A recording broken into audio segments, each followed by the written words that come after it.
tardes. ¿Se me oye? Sí. Bueno, pues seguimos. Vamos a empezar ahora la mesa sobre branding content y publicidad convencional. Si os fijáis, en este slide pone branding content y publicidad tradicional.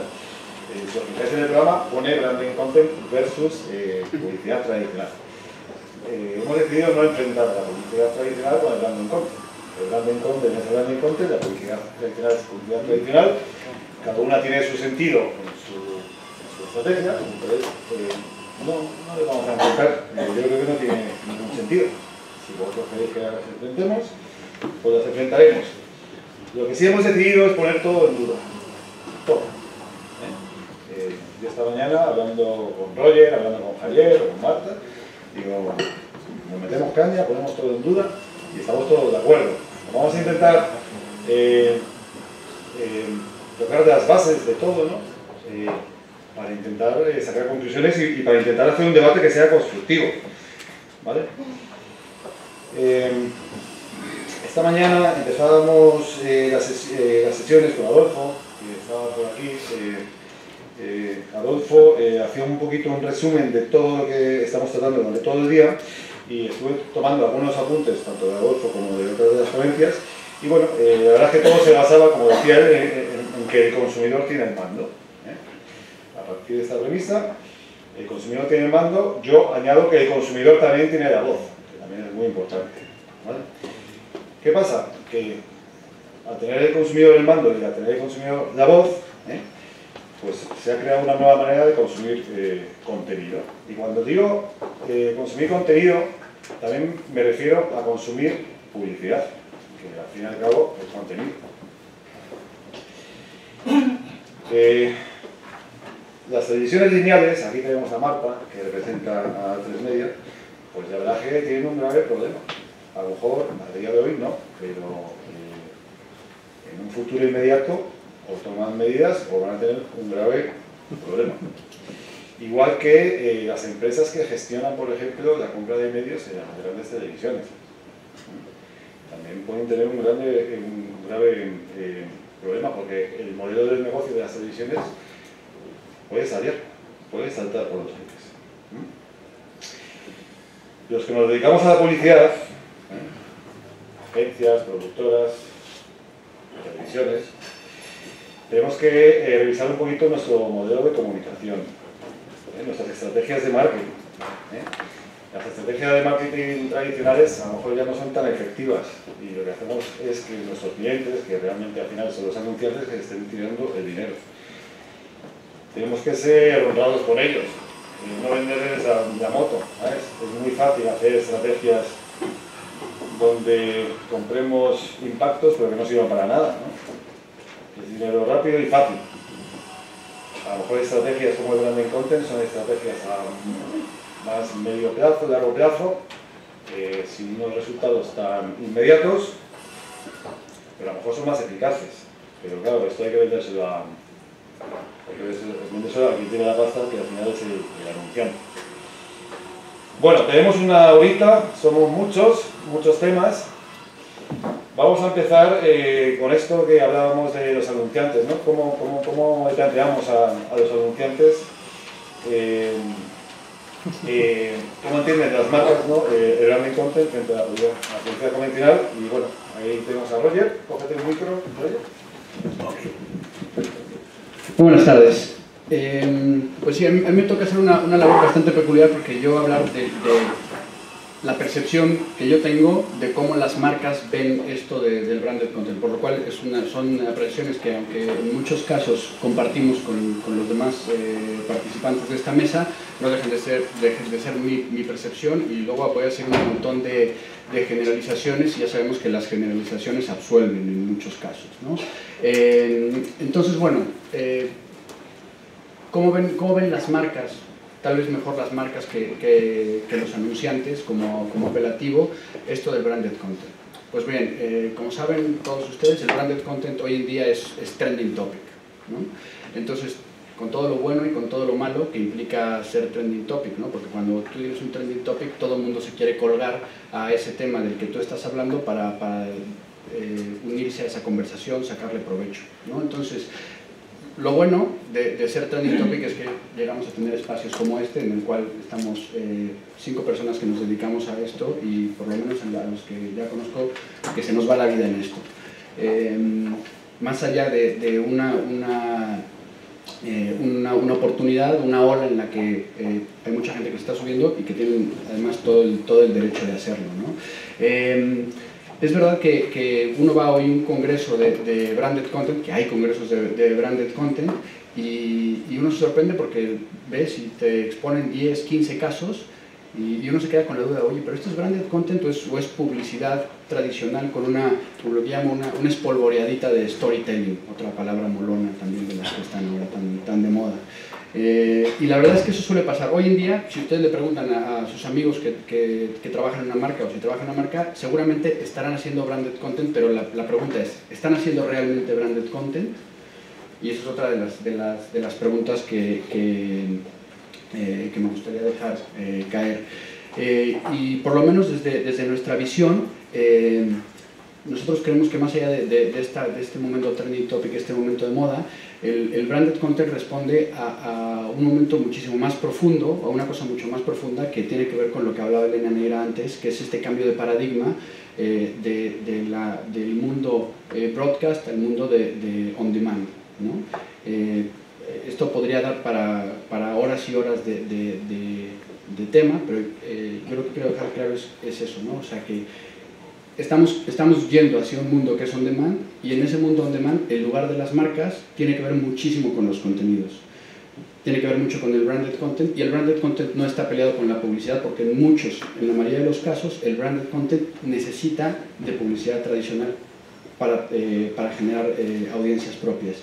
Y bueno, y el último punto a tratar es ese, que sí, las marcas siguen haciendo, en algunos casos hacen mejor o peor branded content, o branded content real, o branded content de etiqueta, como una cuestión táctica, ¿no? Hoy es el año de que, hoy en la pizarra, los de Londres nos han dicho que tenemos que hacer branded content, han hecho un branded content buenísimo en Los Ángeles, entonces aquí tenemos que ponernos nuestra medallita, en lugar de adoptarlo como una estrategia, ¿no? O sea, yo esta semana tuve una reunión muy buena en la cual un cliente nuestro ya lo tiene claro, y que es parte de su estrategia como tal, y es un activo de la marca. Esos contenidos que les hemos hecho en los últimos 2 o 3 años ya son parte de la marca, y les quieren dar continuidad. Es decir, no es solamente el flavor of the week, sino que es algo que va muchísimo más a largo plazo, ¿no? Esa segunda temporada, que es ese KPI que no existía antes, y ahora el tener una segunda temporada, como puede ser un indicador de éxito de una serie de televisión, puede ser un indicador de éxito para un branded content. Yo me imagino que la gente de Michelin no se cuestionará si va a haber guía Michelin 2016, es un hecho, ¿no? Es un activo de la marca, y lo seguirán haciendo, espero, por otros 2 o 3 siglos. Ya me callo. ¿Puedo? Sí. No, ha dicho Roger un par de cosas que a mí me parecen interesantes, y por recalcarlas, porque yo era de los que, quizás por aquello de que soy el presidente de una agencia creativa, una agencia de publicidad, no me gustaba esta idea de branded content versus, es decir, enfrentado a la publicidad. Y Roger ha dicho que el branded content y la publicidad en muchos casos se necesitan. A veces nos olvidamos. Digo que el branded content y la publicidad en muchos casos se necesitan, es decir, podríamos haber dicho branded content más publicidad, ¿no? O publicidad, porque parámetros que deberíamos de tener claros, que parecen obvios pero no tanto, ¿no? Cuando voy a hacer un proyecto de branded content debería de tener claro que en tanto en cuanto productor de un producto de entretenimiento, yo debería de tener claro que tengo que invertir en producir ese contenido, es decir, que no es un coste, que es una inversión. Tengo que invertir en producir el contenido, pero no debo olvidar que debo de invertir en cómo voy a distribuir ese contenido, que a mayoría de las veces nos olvidamos, y ahí es donde entrábamos en si lo viral y los medios ganados es contenido o no. Yo tengo que producir un contenido, tengo que ser capaz de distribuir un contenido, y en muchas ocasiones deberé de pagar, porque no, por distribuir ese contenido. Pero lo más importante, nos olvidamos de que si ese contenido es un activo, que es otro de los conceptos que yo uso mucho, si ese branded content es un activo de la marca y en consecuencia, en muchos casos, porque no, un activo monetizable, yo deberé de invertir también en publicitar ese contenido. En el caso de televisión, el ejemplo es menos claro, pero pongamos un ejemplo. Hago un espectáculo, branded content, un live show de que voy a vender tickets, no sé, el X Fighters de Red Bull, ya sé que a la gente no le gusta que hablemos de Red Bull, pero lo hacen bien.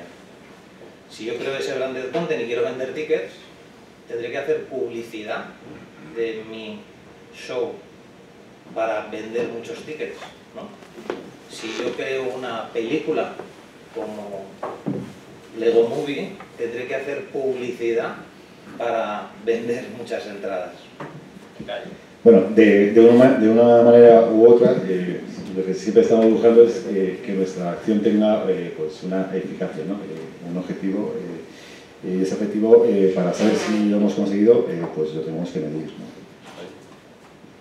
Un apunte antes. Estoy completamente de acuerdo con lo que decía también Roger sí.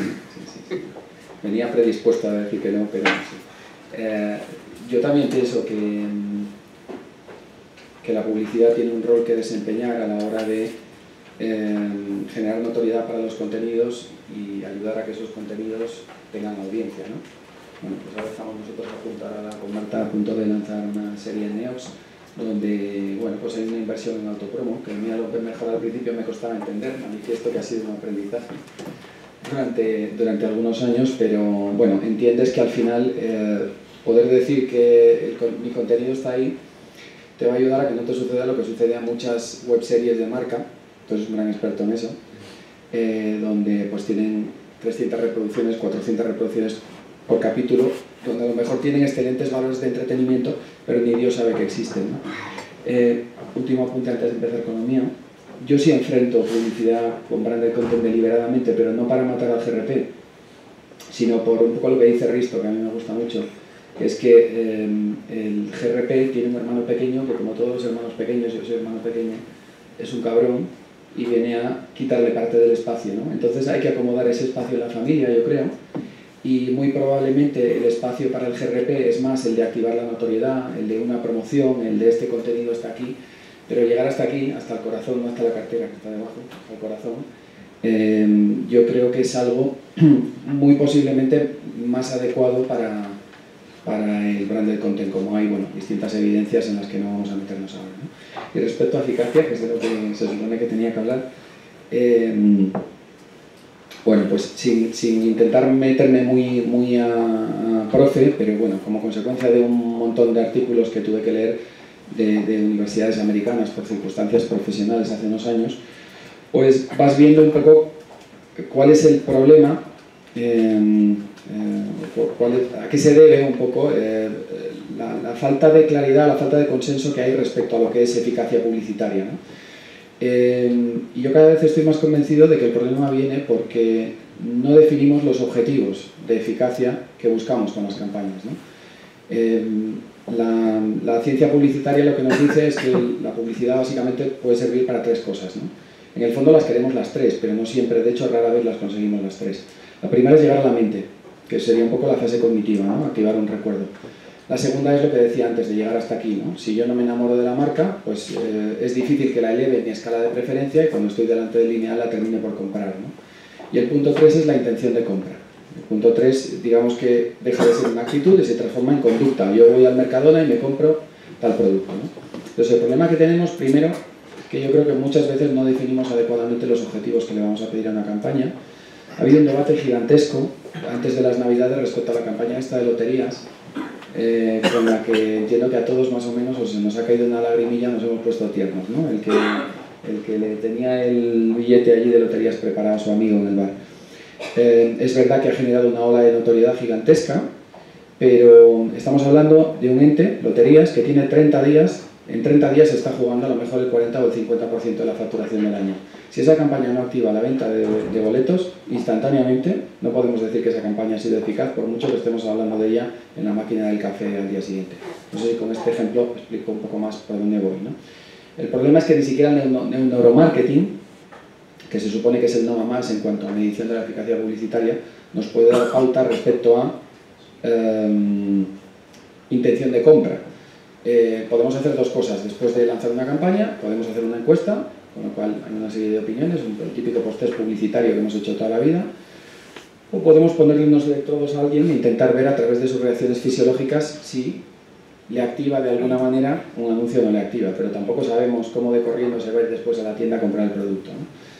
En definitiva, ya llegando al final de mi mini intervención, que yo creo que si nunca hemos logrado, y la ciencia nunca ha logrado correlacionar, salvo casos puntuales, el que me guste un anuncio con este anuncio va a generar una oleada de ventas, eso no se ha logrado demostrar. Si alguien tiene algún artículo o estudio que, donde se demuestre, por favor, mi mail es javier@javierregueira.com, me lo mandáis. No entiendo por qué muchas veces, y esta pregunta, cuando voy a sitios como este, a mí me la hacen mucho, ¿no? Le pedimos al branded content una demostración de eficacia que nunca le hemos pedido a la publicidad convencional, ¿no? Pues finalizando, yo creo que el reto es tener métricas de marca como más holísticas, más integrales.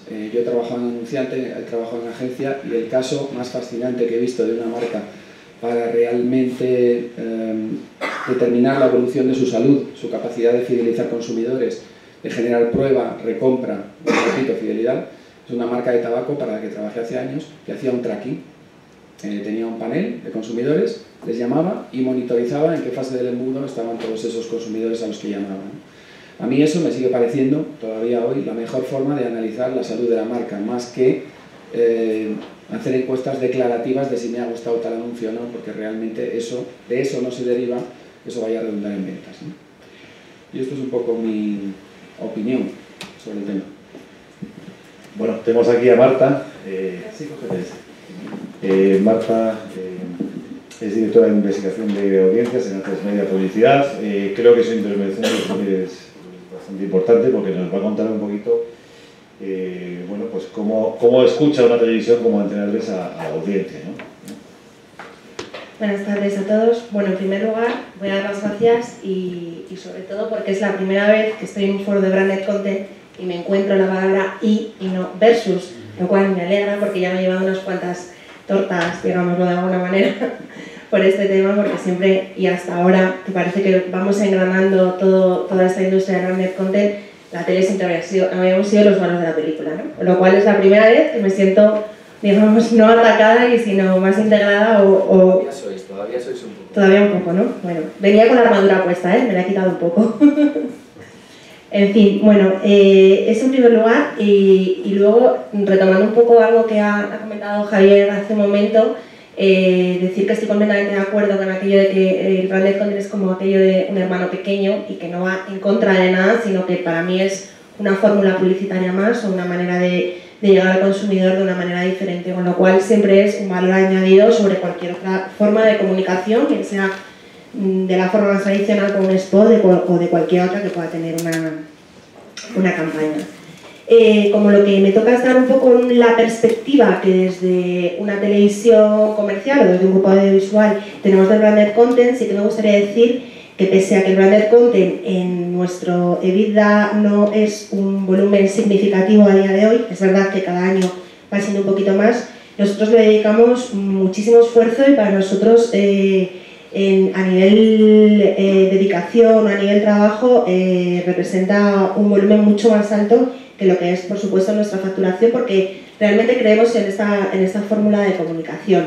De hecho, hace ya tiempo atrás que tenemos implementado un método de trabajo, no solamente del departamento comercial, sino con toda la casa, puesto que todos estos productos al final es un producto que ofrecemos a nuestra audiencia como un producto más de nuestra emisión, y con lo cual lo tenemos que tratar con el mismo esmero y con el mismo mimo que tratamos cualquier otro producto que vayamos a emitir en cualquiera de nuestras franjas.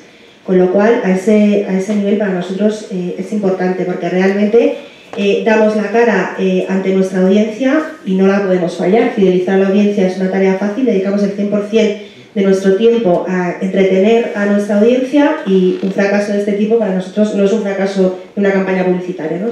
Es un fracaso nuestro en primera persona.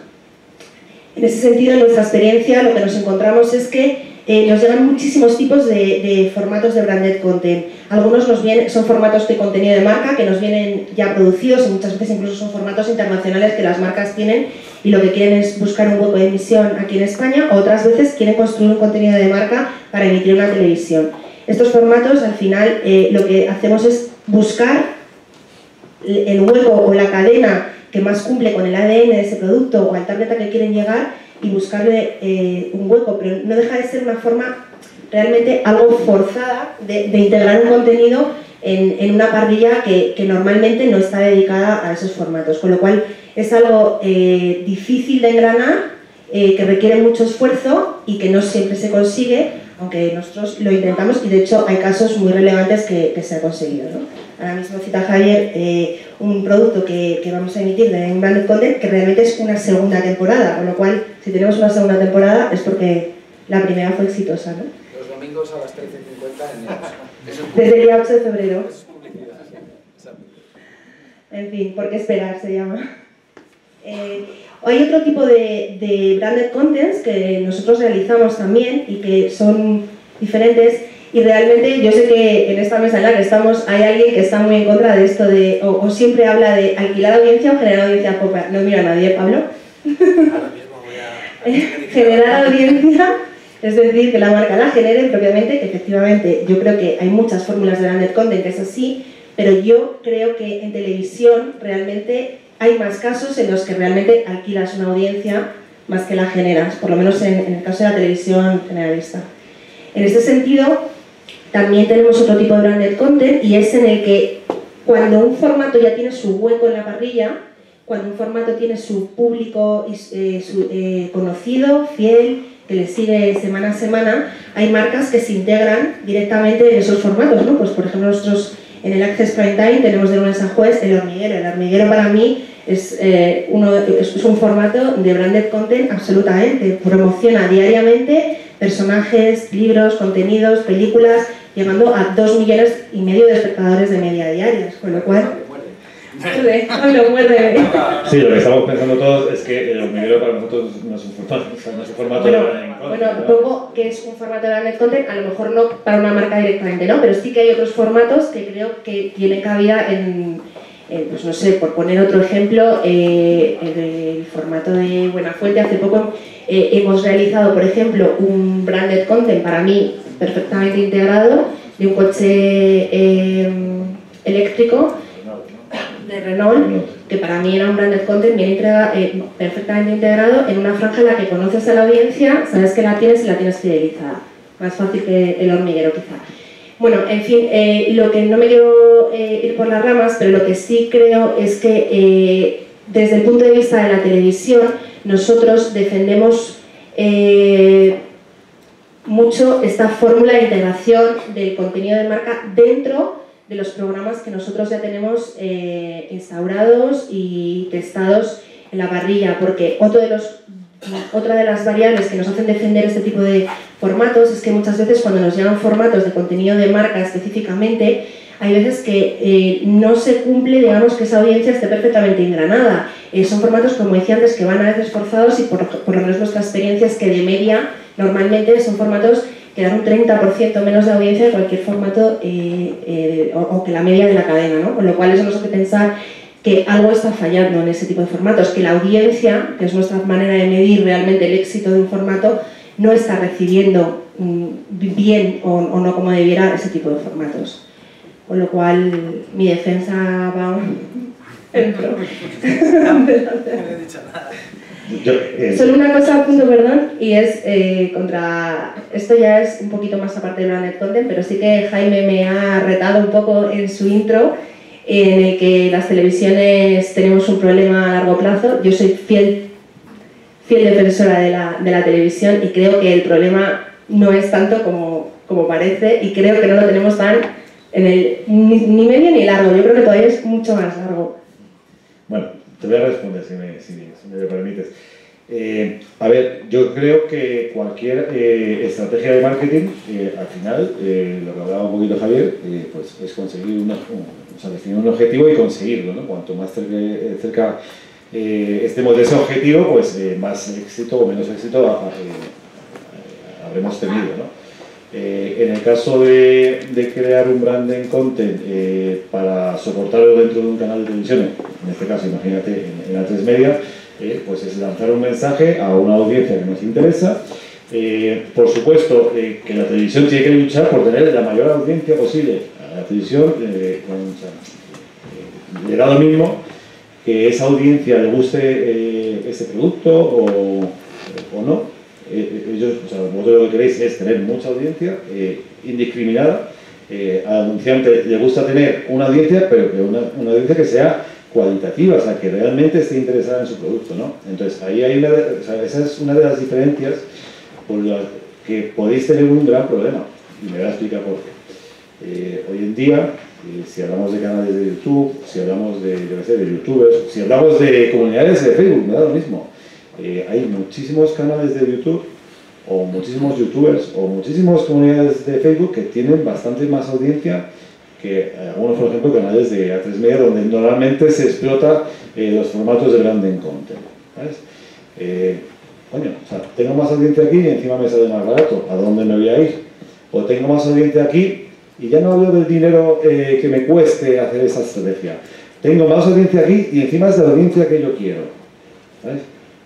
Claro, yo creo que la televisión siempre, bueno, pues te genera más, o sea, te sacas pecho, ¿no? Joder, estoy haciendo un programa de la televisión, saca más pecho, te da más notoriedad, está muy bien, el impacto es mucho más inmediato, no hay que trabajarlo día a día, esa reproducción o sea, es de 0 a 2 millones en cuestión de minutos, ¿no? Es que ese valor yo creo que no lo tienen otros medios, ¿no? Claro, la saque que consume ese contenido en internet es porque realmente lo ha querido, ¿sabes? Porque ha dado al play y porque lo ha buscado. Claro. Entonces, al final se le va a quedar mucho más ese mensaje.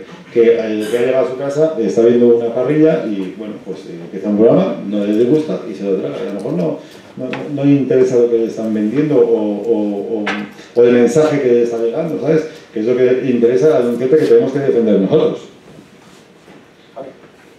Yo la verdad es que lo veo como a medias entre los dos. Vamos a ver, entiendo el punto de utilizar las comunidades digitales en Internet para colocar tu contenido, pero es cierto que también el construir esas comunidades es un trabajazo normalmente orgánico, que lleva muchísimo tiempo, que requiere muchos recursos humanos, etc. Pero a mí lo que me preocupa un poco del enfoque de las teles en general, ¿no? Es que parece como que tú hablas de formatos, ¿no? Yo siempre hago una pregunta que nunca nadie me ha sabido contestar muy bien, ¿no? Realmente para mí el hecho de quién produzca el contenido es lo de menos, ¿no? Si yo bueno, pues tuviera la capacidad de diseñar en mi agencia un gran formato producido por una marca, nosotros llegamos a vosotros y si vamos de la mano de una marca, para ponerlo en el aire hay que poner dinero encima de la mesa, normalmente, bueno, branded content, etcétera, pero normalmente. Si yo soy el de Model Music y no soy una marca, no solo no tengo que poner dinero, sino que podríais incluso estar interesados a comprarme el contenido, ¿no? Entonces yo creo que le ponemos una cruz al contenido de marca, no pongo en duda los datos que ofreces de que en general el branded content parece que os funciona peor a nivel de audiencia. Habría que ver también en qué franja horaria están. De media, porque hay casos que incluso la superan, al lado de una media. Sí, hay muchos que son menos y otros que dos. Hay casos de branded content pestiño, obviamente, pero yo creo que si hay un buen equipo de producción, si hay un buen equipo estratégico que sepa inocular los valores de marca en el contenido sin necesidad de hacerlo intrusivo. A mí lo que me parece un poco, no sé, creáis un canal donde solo metéis branded content, ¿no? Es un canal específico para branded content. Y yo digo, ¿por qué? ¿Qué característica común tiene el branded content más allá de quien haya pagado la factura de la producción, ¿no? No sé si me explico. Creo que te he entendido, ¿vale? Si te contesto con algo que no es, me lo dices. A ver, para nosotros realmente, si una marca o una productora, aunque no sea una productora habitual en la casa, llega con un formato que para nosotros es tan llamativo o tan exitoso como por los que nosotros estaríamos o creemos exitoso, porque aquí otra de las cosas es el riesgo que cualquier cadena de televisión cuando compra un formato al precio que sea, asume que si a las 2 emisiones no funciona, ese dinero se va a la basura. Lo que realmente también nos encontramos nosotros es que todavía tampoco encontramos marcas dispuestas a asumir ese riesgo, cosa que entiendo, porque no es, creo que normalmente y en la mayoría de los casos la marca es experta en su categoría y en su sector, pero no en producir contenidos a lo que normalmente una marca, puede haber marcas, claro, totalmente. Habitualmente, pero se puede rodear de... Pero sin un formato, por supuestísimo, y si nos llega un formato que puede ser emitible en el prime time de las 22:30 de Antena 3, pongo porque es mi caso principal, o de La Sexta, y que creemos que puede funcionar y que ese programa reúne todas las cualidades, es decir, esa marca que lleva integrada está dispuesta a asumir todos los riesgos que nosotros asumimos en cualquier otro formato, te aseguro que se emite. ¿Pasa alguna vez? Todavía no, pero es que no tenemos a nadie, ninguna marca todavía dispuesta a pagar 700.000 euros por programa. Empieza. Vale, A ver, mira, no sé el grado de interés que tenéis en el branded content, hemos estado debatiendo en muchos sitios, entonces al final no sabes si a la gente le interesa mucho, si estamos hablando de cosas endogámicas que nos interesan a nosotros y con palabras que nos interesan a nosotros o no. Entonces, la sensación que yo tengo es que en el branded content hay muchísima confusión, como podéis estar viendo, ¿no? Gente que estamos activamente interesados en el branded content y que debatimos mucho entre nosotros y que nos queremos interrumpir, ¿no? Porque el branded content es básicamente en estos momentos una gran confusión. Antes creo que ha habido una ponencia hablando sobre el Big Data, creo que fue un doctor del MIT que en referencia al Big Data decía algo que yo aplico perfectamente al branded content, es que el branded content es como el sexo de los adolescentes, que todos hablan de ellos, ¿no? Todos creen que todos lo están haciendo y como todos piensan que todos lo están haciendo, ellos también empiezan a decir que lo están haciendo, aunque en realidad nadie sabe muy bien ni cómo hacerlo ni lo está haciendo tanto, ¿no? Vale, ¿por qué me interesa? Y lo llevo a lo que era la parte de la introducción que tenía que hacer yo, que tiene que ver que yo soy un creativo, ¿no? Entonces, ¿por qué me interesa a mí el marco jurídico aplicable al branded content? Porque me he encontrado que es una manera de ponerle coto. Que yo empecé a hablar sobre branded content muy interesado en dónde estaban las fronteras, cosas que hemos hablado, lo que sí es, lo que no es, ¿no? Dónde están los límites, cómo podemos preservarlo, y eso era un discurso que me daba cuenta que era muy poco moderno y además me sentía constantemente atacado porque claro, en un mundo crowdsourcing, open source, happy flower, mundo libre, hiperglobalizado, que venga alguien en plan la Marine Le Pen del branded content a decir que hay que poner fronteras y preservarlo, pues es poco actual, poco moderno. Entonces me di cuenta que había una manera de enfocarlo distinto, que era ir a analizarlo desde un punto de marco jurídico, es decir, la manera que yo tengo de diferenciar si el hormiguero es o no es un branded content, más allá de la discusión que pueda surgir, o si unos vídeos de YouTube es o no es branded content, o si el vídeo de Van Damme de Volvo es o no es branded content, la manera que yo tengo de enfocarlo, más incuestionable creo, es desde el marco jurídico. Y entonces ahí empiezo a poner ¿cómo lo digo yo? ¿Por qué me interesa esto? Porque yo hace tiempo decía, tenemos que despublicitar el branded content, y también me atacaban mucho, ¿no? Porque, sí, ¿cómo despublicitar? Sí. Y entonces me decía la gente de manera muy clara, no, es que en última instancia todo lo que hace una marca, en todo lo que está vinculado a una marca es publicidad, porque lo que quiere una marca es vender más. Es decir, todo en donde interviene una marca es publicidad. Entonces yo me hacía una duda, lo llevo ahí más al tema de marco jurídico, espera, entonces el marco jurídico de todo lo que hace una marca es la publicidad, y entonces ¿qué pasa con las fundaciones? ¿Qué pasa con la Fundación MAFRE, con la Fundación Repsol, con la Fundación, ¿no? ¿Qué pasa con el mundo de la RSC? Todo lo que hacen las fundaciones es publicidad. Ah, no, la RSC ha conseguido algo que el branded content no ha conseguido, que es preservar un ámbito, ¿no? Distinto, se entiende con profesionales incluso distintos, especialmente preparados, al margen de, se entendió muy claramente que la audiencia no podía aceptar que una marca entrara como caballo en cacharrería a utilizar la RSC de una manera marketingiana en el sentido de objetivo táctico a corto plazo para vender más, ¿no? Entonces quedo ahí. Vale, pero aún así hay gente que me dice que no. Bueno, que en el fondo último sí lo que quieren hacer es publicidad. Entonces luego lo voy a llevar al marco jurídico, vale, y entonces ¿qué pasa con The Lego Movie? ¿Lo habéis visto The Lego Movie? La han echado el otro día en Canal Plus, en Antena 3 o la acabaréis echando, o tarde o temprano, y si no la echaré, ¿no? Y entonces dices, ¿The Lego Movie es publicidad? ¿De Lego? Porque Lego no es el mismo caso que Disney. Disney es una compañía de entretenimiento que acaba haciendo un merchandising, acaba sacando juguetes de un contenido de entretenimiento, que habría un poco más de campo gris, ¿no? Pero Lego es una compañía juguetera. Una compañía juguetera que realiza un producto de entretenimiento. Un branded content, en mi opinión, sin paliativos. Bien, si el marco jurídico que le aplicamos es el de la publicidad, lo que han hecho al emitirlo por televisión es no alegal, es ilegal. Incumple cualquier normativa de publicidad. Pero es peor aún, porque estamos hablando de un juguete. Claro, si lo que decimos es que The Lego Movie es publicidad, la Ley General de la Publicidad lo que nos dice es que es un producto de especial protección que es para niños, y si yo tengo que hacer un spot de 30 segundos, de 20 segundos, para un juguete tengo que sacar la mano en pantalla